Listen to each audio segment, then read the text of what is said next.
Welcome to the Creative Ascension Podcast. If you're looking for a space to fit in, this ain't it. This is a space for the ones who were never meant to. You know who you are, the rebel light leaders, the artists, the conscious parents, the soul-led entrepreneurs, and the unnicheable modern mystics. The ones who feel it in their bones that there's another way to live, lead, and create. Here, leadership isn't a strategy, it is embodied. Creativity is not a skill, it's your life force, and your life itself becomes art. This is where we break from conformity and really return to sovereign self-expression, where business is an ascension pathway. The body becomes the anchor, and your creative power becomes that thing that sets you free. The Creative Ascension Podcast explores embodied leadership, spiritual entrepreneurship, and conscious creation for the visionary leaders building the new earth. Each week, we dive into raw, real, and activating conversations with the ones who are walking it. The artists, the builders, the disruptors, the cosmic architects of the new paradigm. The ones like you who are choosing truth over approval, freedom over safety, and expression over perfection. I'm Debbie Lim, creative, visual alchemist, new earth artist, and this is your reminder, your body is the canvas, your frequency is the paintbrush, and your life is the masterpiece waiting to be lived. Welcome to Creative Ascension. Welcome, beautiful souls, to another episode of the Creative Ascension Podcast. Today, we have got another amazing guest for you joining us in the Embodied Creatrix series. So this has been an amazing lineup of women that have really walked this incredible, deeply embodied pathway of ascension and are embracing and the creativity, unlocking their voices, and really walking the talk. So welcome, beautiful Katy. It's so lovely to have you here today. Katy is a multidimensional guide whose life has been shaped by profound emotional depth, spiritual awakening, and courageous reinvention. Katy's journey has taken her across countries, identities, relationships, and entire chapters of self, moving through heartbreak, birth, loss, trauma, spiritual remembrance, relocation, community building, sovereign reclamation, and the sacred union of chaos and order.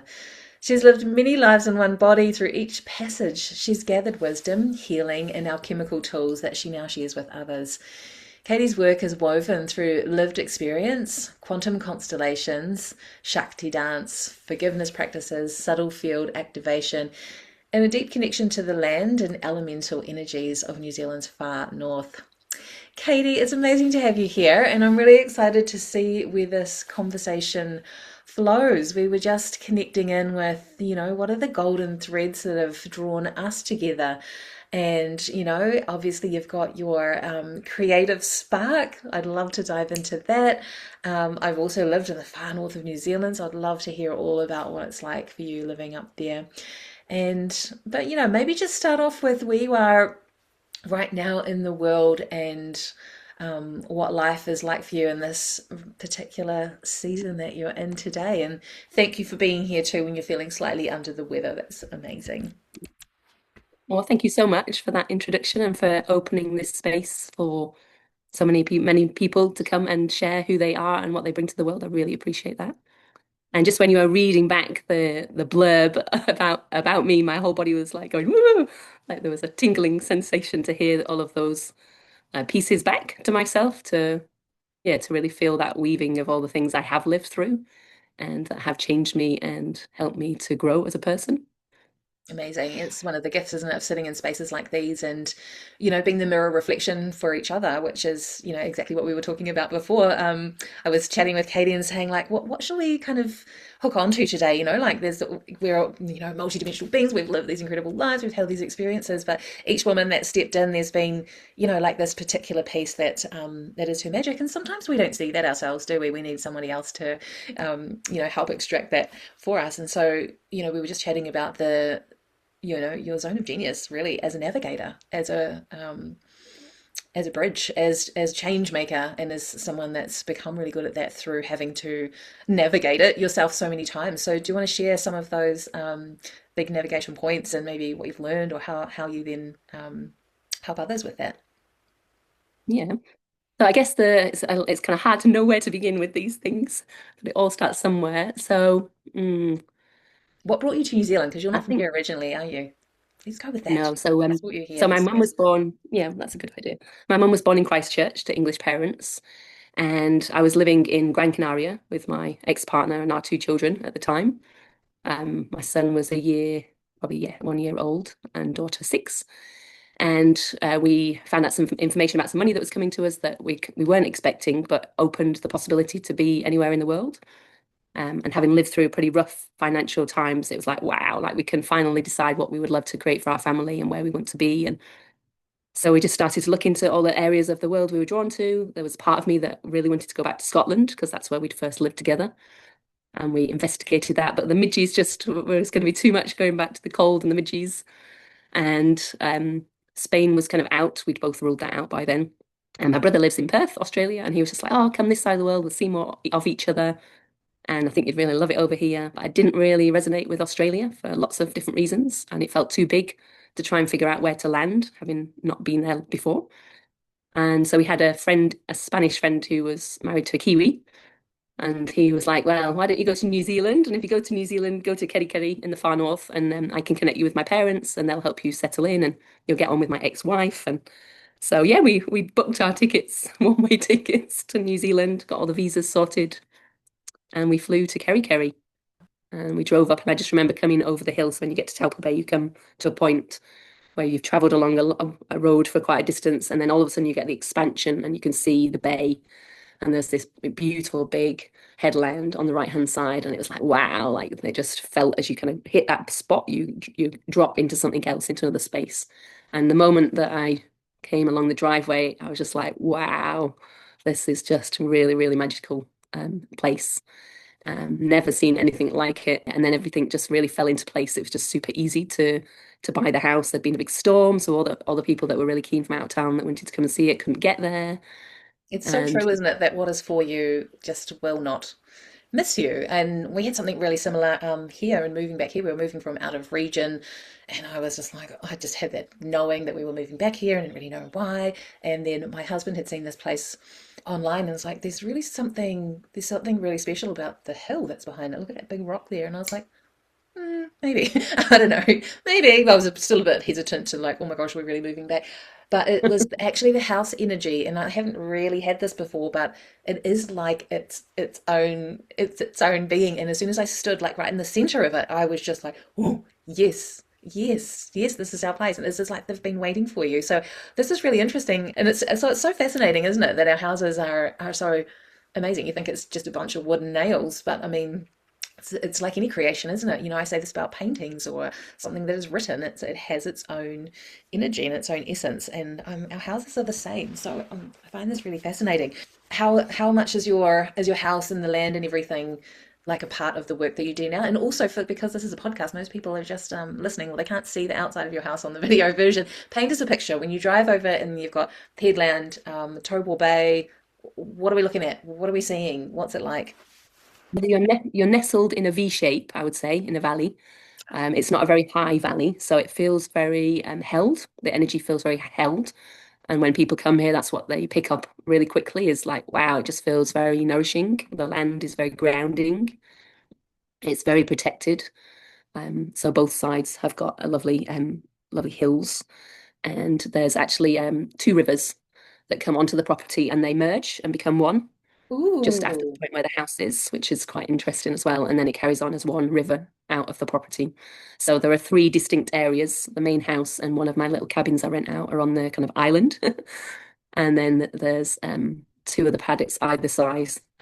One houses a really beautiful temple space, which is hexagonal, and a cabin that's also available to rent. And then the front paddock at the moment is garden space, play space, fire pit space. Lots of palm trees, lots of fruit trees, nut trees. It's almost its own little microclimate up there, isn't it? So for those of you that don't know, New Zealand is a very small country, but our North and South Islands are almost like two different countries. But the far north is the microclimate, isn't it? It's warm, it's much warmer, much drier than the rest of New Zealand. So I'm getting this beautiful sense of this little sanctuary oasis that you've got tucked away up there. And what happens there? You rent this out. Do people come and do healing work with you there, or?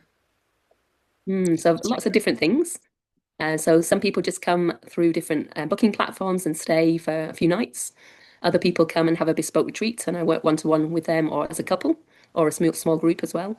And it could just be that they just want to come and be nourished. So the Cancerian part of my Pisces astrology likes to look after people in that way. So whatever they need, whether it's to just be cooked for, so they just can rest completely, or whether it's some sort of one-to-one conversation or dialogue or healing modality or yoga. And then, as you said earlier, the land and the buildings as well actually bring their own energy. So they add to everything that I do, their own special uniqueness. And whatever unfolds for people is also guided by the land and the buildings and the other beings on this piece of land.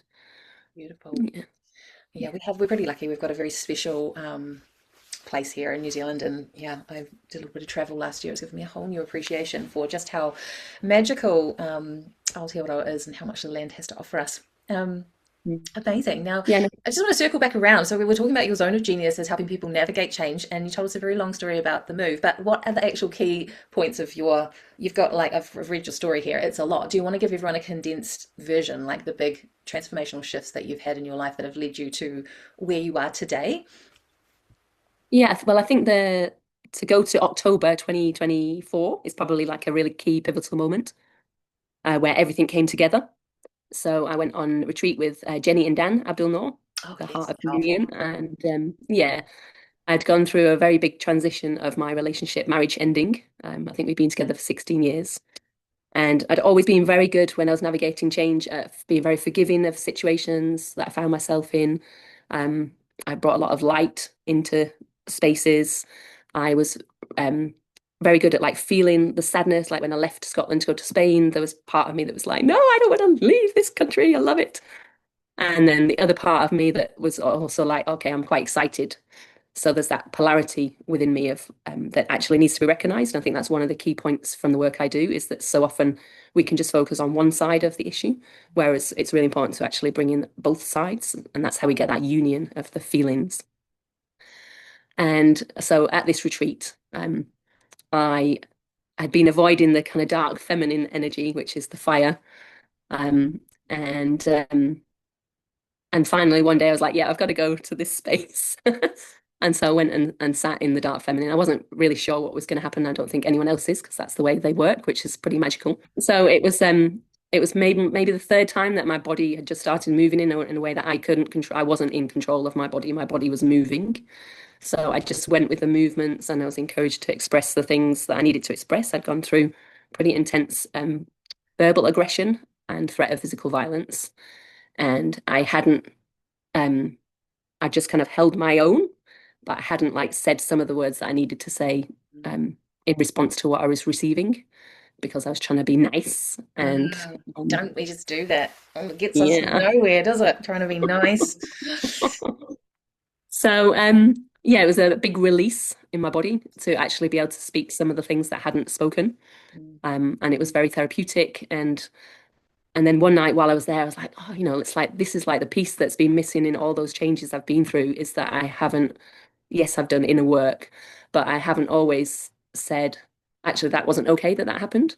Because there's so many parts to it, isn't there? There's and retreats are just so amazing for this, aren't they? Like sometimes you actually need to just step right outside your life for those things to really find a voice or find a safe space to express or whatever it is. I consider myself like you. We were talking a kind of a master of change. It's like what I do and I help people with these huge identity shifts and becoming their future self and all of the what comes with that, right? Which is the breakdown part as well to break through. But even I got stuck. There was one thing in my field where I was just like, I just cannot seem to let this go. I couldn't even really conjure the sacred rage, you know, when it's like quite crystallized, quite shut down. It's like I can't even go through my own, like breath work wasn't working, you know, screaming, throwing paint. No, it was just like, so yeah, going onto a retreat space and having somebody just take me through their process, not my process. So powerful, isn't it, to get a little bit of a shake up and a wake up and yeah, acknowledge that. For me, what I found was a lot of grief there, which I didn't realize. I was feeling a lot of anger and angst towards this situation. But yeah, there was a lot more grief there than I realized. And once I moved that, it was, you know, it was so much like it just felt like yeah, no longer was that thing in my field constantly coming up in my head. I just find fascinated at how our bodies will just hold this for us. And sometimes it's a divine timing piece. It's like, I'm now ready to let it go. Yeah, so it's amazing that your body was already having that need to express, and then the voice is that final piece, isn't it? And then what shifted? Did you find that things shifted quite radically for you after that? Yeah, I would say so, because I think what it did was it activated something within me around numbers and the elements. So Mm. the Kundalini yoga I've been doing for almost 20 years, the numerology that we learn as part of that is amazing. But what I realized was that there was an aspect of like a more dynamic aspect that was missing. So the numbers were always paired with their like, so like earth paired with earth. And I realized this thing about the duality, actually, we need to pair numbers with their opposite. So Mm. activate something more deeply. So Yes. so yeah, the one morning I woke up really early and I was like drawing all the number sequences out on pieces of paper, and there's like 24 number sequences using the numbers 1 to 4. And then I started creating the forms, the patterns that they created. And all of them created something called the Dagaz rune, which I didn't realize that's what it was at the time. But when you do full circle through change, um, then you often create the pattern of the Dagaz rune, which is all about like transformation, like deep transformational work. The Dagaz rune represents that part of us stepping into the unknown and doing it anyway, and accepting the changes and the new opportunities and the growth. And it's like structural change. And then all the other ones created a square, which, you know, the square is also very structural, and it has those four very balanced parts. So, you know, when we create that balance between the elements, that's when we can have the biggest shifts, because actually we're harmonizing our subtle field to be able to like activate and move forwards more easily through whatever's arising. I love this. Talk So, more about you speaking my language and then about organic ascension through structural coherence in the field, in our bodies, in our centers, like everywhere. So I love that you had this download, and I love that it came through, you know, a breakup for something which, like a partnership that wasn't in structural coherence, let's just say, and then, you know, finding that aspect within yourself, and then realizing about the polarity. Now, like, I don't know about you, but I find that people talk about duality and polarity as if they're the same thing, and I feel like they're very different things. And this is my theory. So mm, you tell me what you think, because it sounds like you know some stuff about this. I kind of feel like polarity is when we've got two opposites, like your numbers with the opposite elements. They complement each other in some way, even though they're opposite. We kind of need them both. You know, like we need our masculine and our feminine energy. Yeah, they're very mhm. different, but they go together somehow. It's like the yin and the yang. It's like that works. Opposite colors on the color wheel. These are just my theories. Katie, you tell me what you think. Whereas duality feels like, well, it's your marriage, right? Well, you couldn't see eye to eye. It wasn't going to work. There was a bust up. There's a fracture. There's a break. You can't. Those two things aren't just not meant to go together, or there's always going to be this harmony in that potentially. I don't know. How does tell me more about what you've decoded? It sounds like a decoding. It's very Yeah, no, I was exciting. interested. Yeah, interesting to hear how you perceive those two aspects, the polarity and the duality. And maybe I'm wrong. I mean, And I I've been can see told that that. I'm wrong. I could be. I think I'm whatever, available to be everyone wrong. can That's be how we wrong. learn, right? So, what is it? Yeah, tell me about how it all, how you feel it, sense it, perceive it. Yeah, so that's a really interesting question. So I kind of feel like when you're saying about duality, that in, for example, in a relationship, that relationship just wasn't going to work because it was two people that actually couldn't find the coherence to be together. Um, I think there are definitely moments when that is true, when actually we reach a point where a structure that we've created is no longer going to work for us, because we can't achieve the coherence that we both really would love at some level. Um, and then the polarity is kind of, for me, is similar. But in the polarity, you choose how you then interact with that opposite. So I think in my relationships in the past, because I wasn't really aware of the need to be in balance in all four aspects of myself, that maybe there was an underplay of parts of me that actually, if they had been active, there wouldn't have been the same duality Mm. because there would have been an easier way in for me and I would have understood how to connect with that opposite more easily. But it's sort of just the journey of life, Having, isn't it? As a human yeah, being, to be yeah, constantly in the polarity of life and have things bump up against us so that we learn and grow. We love it. yeah, yeah, yeah. Amazing. So you got this And download, you're seeing these structures. Then what happened next? Is this how you kind of birthed? I know you've got your own kind of modality, healing method. Is that related to this? Is this where this is going?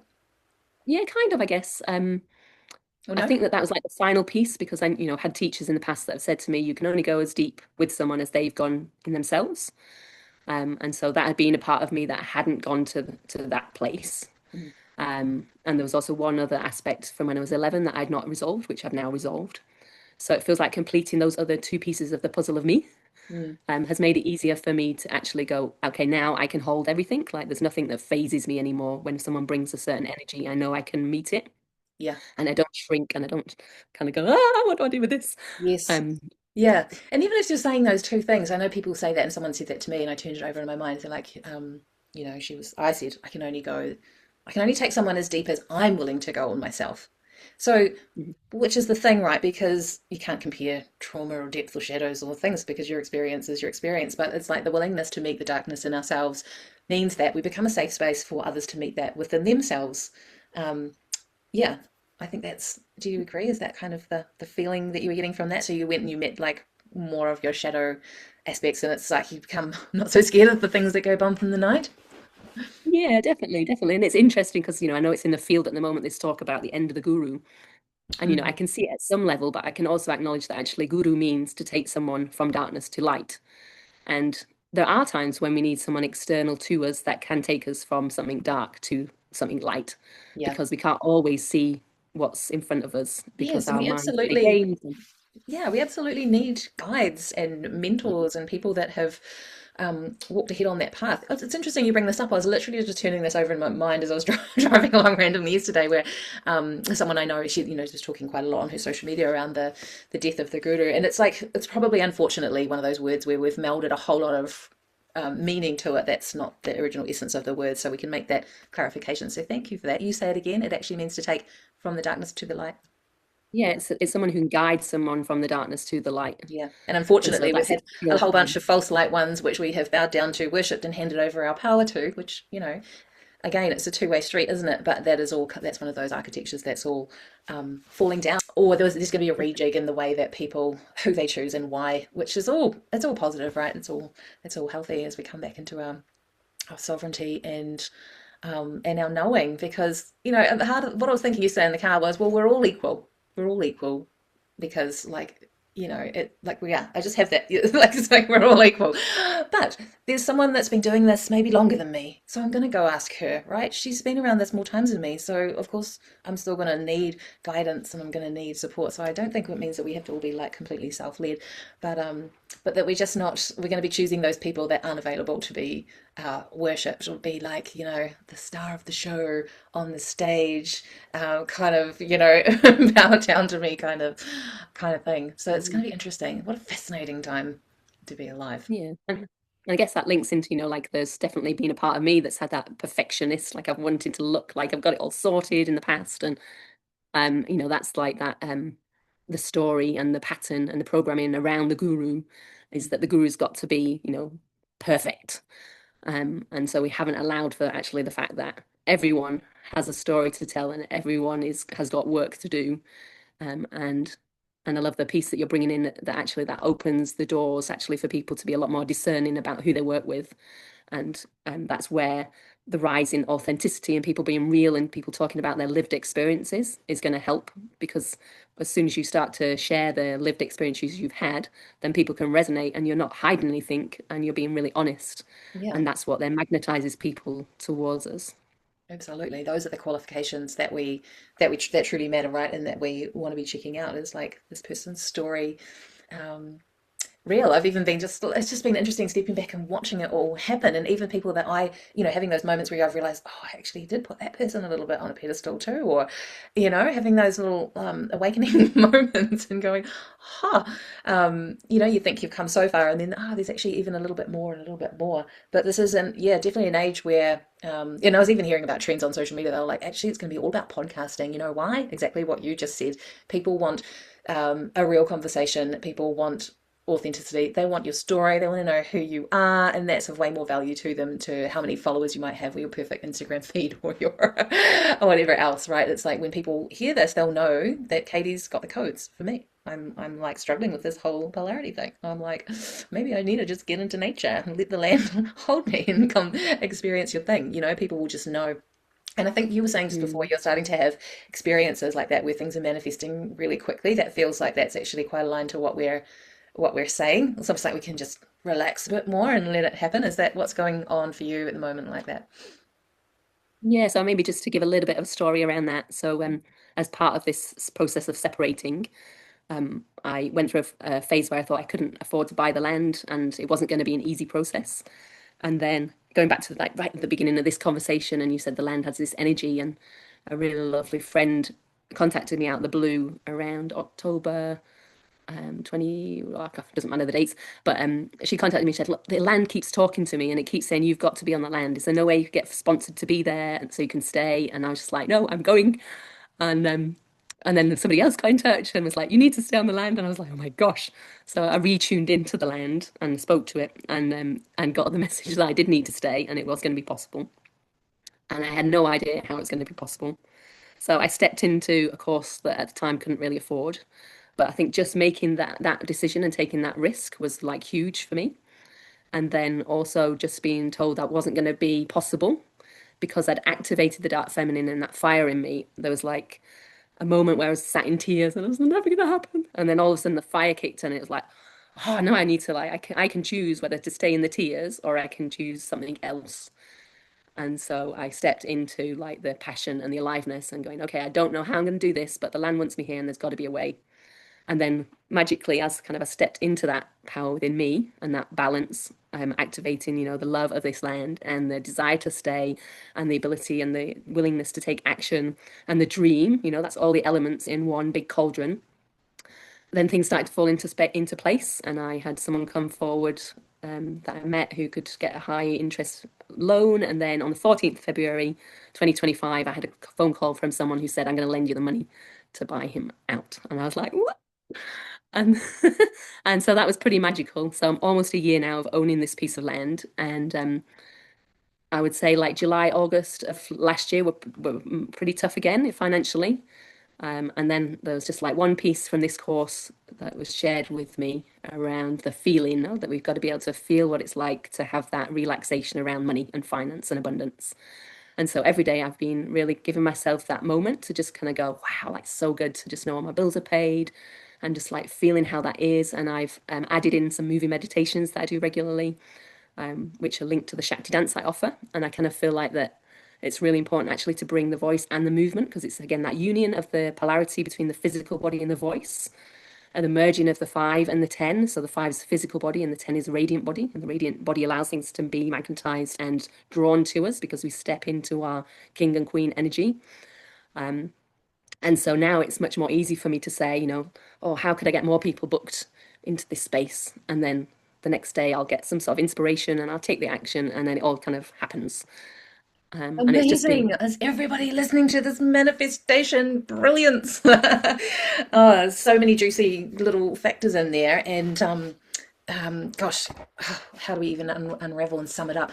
First of all, there's the you've kind of got a whole, I can see the kind of three parts to this, right? Is the navigation of change, right? So being available for things to crumble and fall away and lead yourself through that, which you've obviously mastered through some big transitions in life. Because I know you've shared a tiny bit of your story, but there's so much more. So I hope that you'll be sharing more on your social media soon, Katy, just so we can hear more of your story. My ex business coach is giving you a little poke. But then there's the next part is like when you go and you embrace your fire and your darkness. And I think women at the moment, like there's a huge awakening of sacred rage and like and bringing back our will and our which is actually our masculine energy really, and getting like lit up, turned on, and then obviously merging through movement and voice. That's the one that really excites me. So I've been doing a process like that. I call it creative alchemy. So I'm using paint and stuff as well. But I always hear the team saying to me, Katie, like, use your voice. Like if I do it without making any sound, it just kind of feels empty. And when I do this process and I use my voice, now, so the other day I hadn't done it for ages, and I was like, I know my signal feels really funky right now, and I know what it is, and I've got to go do this process. 30 minutes, because like also spiritual badass, but got to pick the kids up. Do the process, and like within it's been 3 days since I did that, and what has fallen away and manifested, and the doors that have opened, the things that have come in since then is actually just mind blowing. Like you just wouldn't read about it. It's like, really? So I'm celebrating you so much, stepping into your woman power, owning the land, and like and letting that come to you from like miraculous, things like when we get our head out of the way. That's incredible. So can I just share one piece around I love that you were doing painting and that you were told to bring in the voice as well. Yes. And it's just really interesting because I ran a little mini gathering here that I do twice a year. And I really got the intuition that this last one needed to be about this unification of the voice and the physical body. And so we did a quantum constellation. So amazingly, there were only 8 of us, which doesn't matter because it's always the perfect number of people. And in the 8, there were like 6 countries from around the world represented, which is pretty amazing. Yes, it is. So I got everyone to tune into their country of origin and to bring forwards a word that represented what was keeping the separation between those two parts of us. And then I used my body to sense which of those words was in the field most resonant that we needed to work with. So we got separation was like, I was getting all tingles. I was like, okay. So somebody became separation, and then somebody was the physical body, and someone was the voice.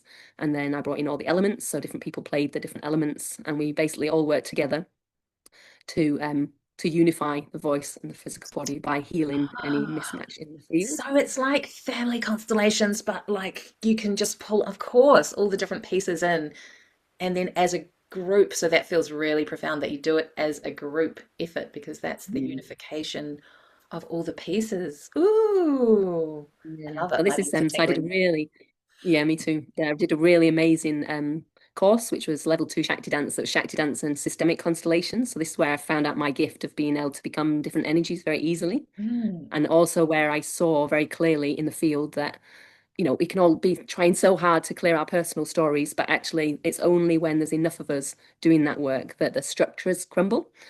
And so there was one story that was based on an Italian lady, and I was the mafia. And so being the mafia for me at that point, that's quite a long time ago, maybe 15 years ago, was quite amazing because I'd never felt power like that in my body.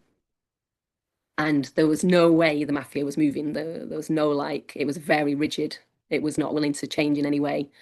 And it was like, wow, like when I came out of that, I was like, wow, like, okay, so for that structure to change, like thousands of people have to do that personal work, because that's then going to start to wobble that structure. Right. That makes so much sense. Yeah.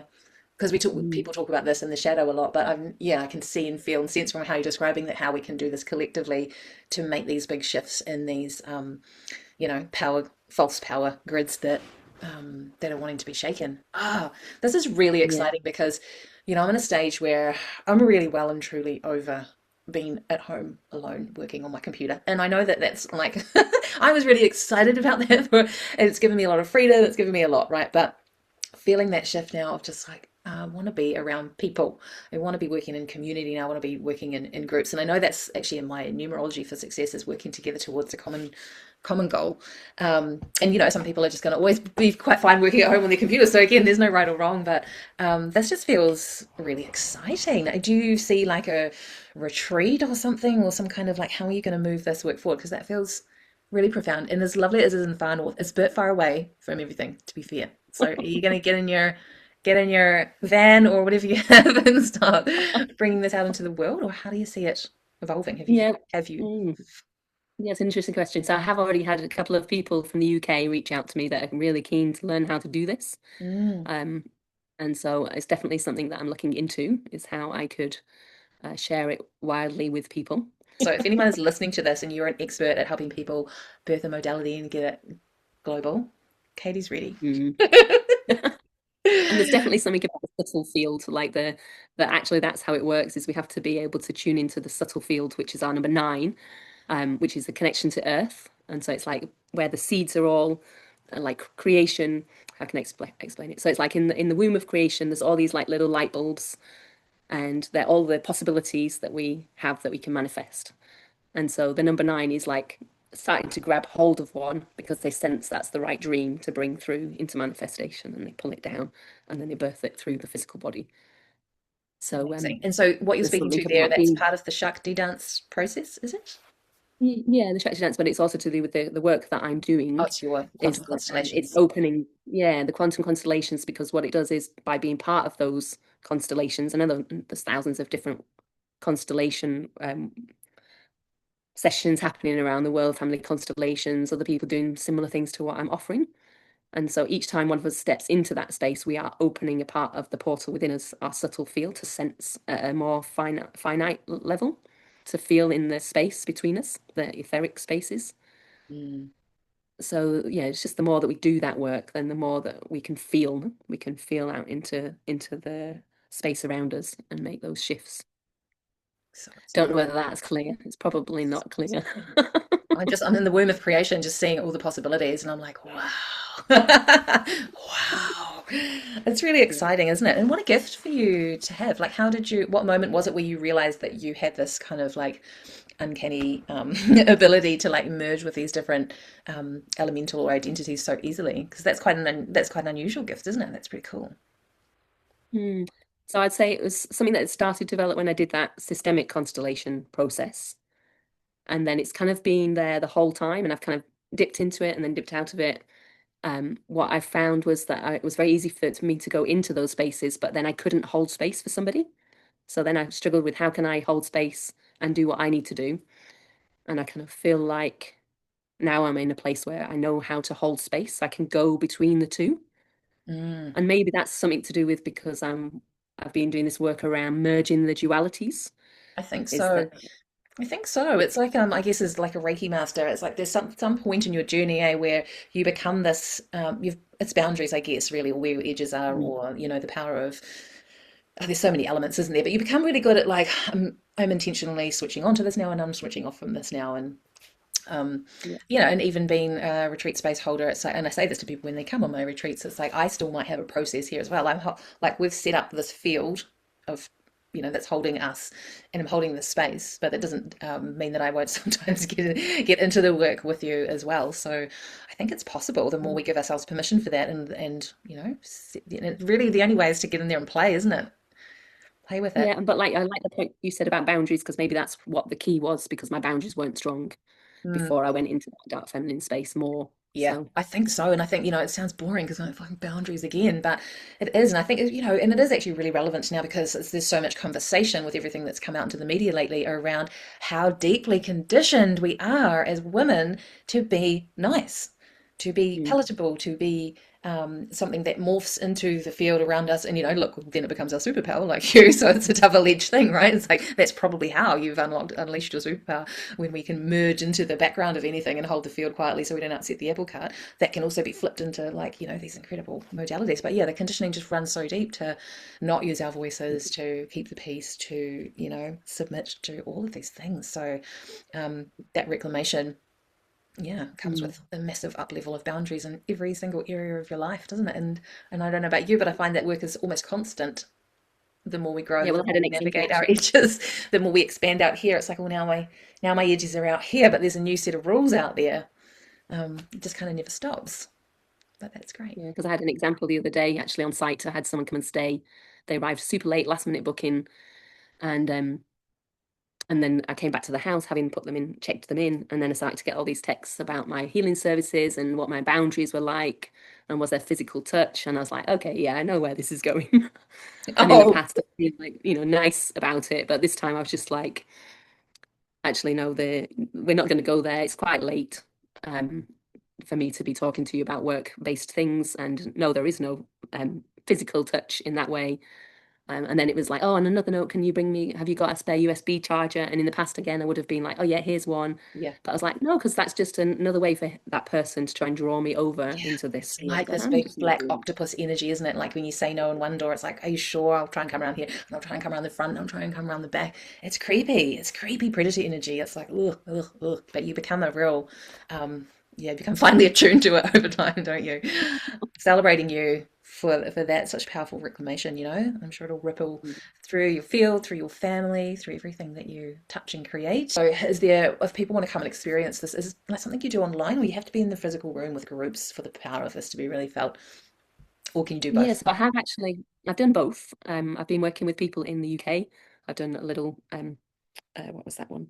So basically, because I feel deeply, that means that I can tune into the energy of anything. So I've become people in the womb. I've become, there's a person who had a bad accident, and I showed them their energy through my physical form. I showed them their energy before the accident, in the accident, after the accident, so that they could see, and that unlocked some conversations Mm, and some emotions. Um, so it just really depends on the person. And what I normally do is open the space, even if it's at a distance, we open the space and we've set an intention, we get really clear on what we're trying to do. And then I start by asking questions, and normally the questions reveal the way forwards. mm, In the group things, it's obviously different. It's just different. It's different because I can bring in other aspects. But I've been using this in other ways. So I do an immersion in Shakti dance, and in that I use the three gunas. So the three gunas are the building blocks of the universe. It's the wave. So we're all vibration, and vibration travels through the wave. So the tamas is where we get stuck, and we kind of like, oh, can't be bothered. That kind of energy. And then the sattva is like, wow, we've done it now. We're up here at the top of the wave. And so to get those from the stacked tamas, like that? Is it like you get the wave? Like I'm thinking of my own kind of wheel of creation where you get inspired and you're like, oh, I want to do this, da, da, da, da. But hero's journey, and then there's the messy middle where like I can't see the wood for the trees, everything's fucking mess, and then well, there's like waves within waves as well. No, there's so many like layers to these things. But yeah, yes, the part you're talking about or expressing where you're like feeling really like motivated to just create something. No, it's like I would say it's more the rajas, which is starting to activate the energy of the tamas because it's like can't stay here forever. No? So like right. at some point the body goes, okay, no, we've got to move out of this now. We're Well, it's the ready to extreme do something. discomfort or stuckness, isn't it, that often will be the Yeah. catalyst for change. Yeah. Cool. So that's something else I've done is I brought those three, each person has been one of those energies, and we've kind of activated the energy via the gunas. So yeah, That's every retreat exciting. that I run, there's some sort of quantum constellation. It just always looks a little bit different Yeah, I in love how that, and I I love it when there's because that's how we evolve it, right? It's like as you're talking, it almost feels like this has got infinite possibilities for where you could take it. So how exciting! How Mm. exciting! All right. So if people want to come into your world, learn about this, or just get in touch with you, or come stay at your beautiful um, oasis haven. Didn't want to call it a retreat center. It just feels like it's so much more than that. But have an experience with you. What's the best way for them to get in touch with you or find you? Yeah, so my website is www.loveseternalembrace.com.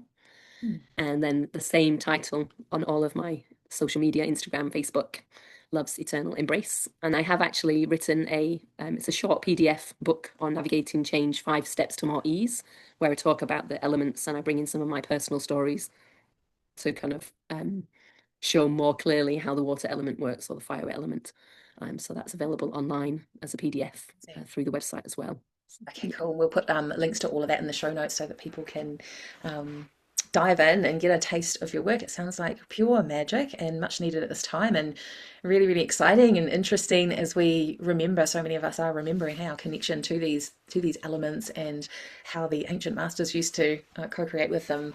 Um, so much magic. So, how exciting! Thank you so much for being with us here today, Katie, and sharing a little bit of your magic in the world. I think like I'm super intrigued, and I'm sure everyone else will be kind of leaning forward, going, "Ooh, I want to hear more about this." So, thank you so much for your time. Is there anything else you want to share before you go? Any last juicy little nuggets for people? Maybe one golden nugget about Mm. navigating change. Change. I would say the key thing is to know that you're always where you need to be. So Mm, whatever is happening at the moment, trust it and I, know that it's for a purpose. I And love that. There's no wrong or right way of living life, that everything is taking us to the same place. We just have so many options and different pathways to get there. Beautiful. Couldn't have said it better myself. Thank you for being here and for sharing this space with us today. If something in this episode stirred, opened, or resonated within you, I invite you to follow the podcast and share it with your soul family.